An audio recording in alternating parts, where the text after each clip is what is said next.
আমার যখন ২৭ বছর বয়স, তখন তুমি কোথায় ছিলে?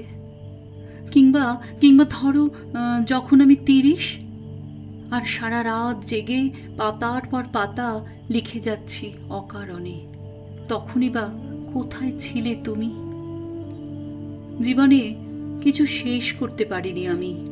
পড়াশোনা, খেলাধুলা, বন্ধুত্ব, কিচ্ছু কিচ্ছু পারিনি শেষ করতে। তাই অকারণ সেই লেখা যখন শেষ করছিলাম, কলকাতায় রাত বাড়ছিল ঘন হয়ে। আবছা তারায় ঘেরা আকাশ নেমে আসছিল মাটির কাছাকাছি। শেষ বাসের খালাসি ঢলে পড়ছিল ঘুমে। তখন ঠিক সেই সময় তুমি কোথায় ছিলে?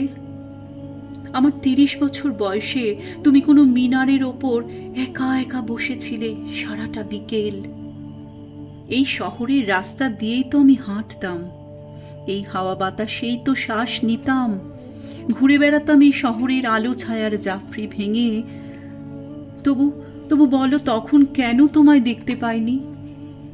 তুমি কিছুই বলো না, শুধু এক মহাদেশ থেকে আরেক মহাদেশে যাওয়ার সাঁকো তৈরি করো।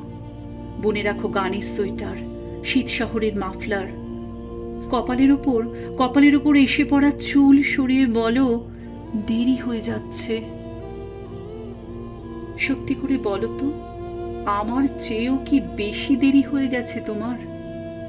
এতগুলো বছর তো বৃথা কাটলো বালি আর তেষ্টা লিখে।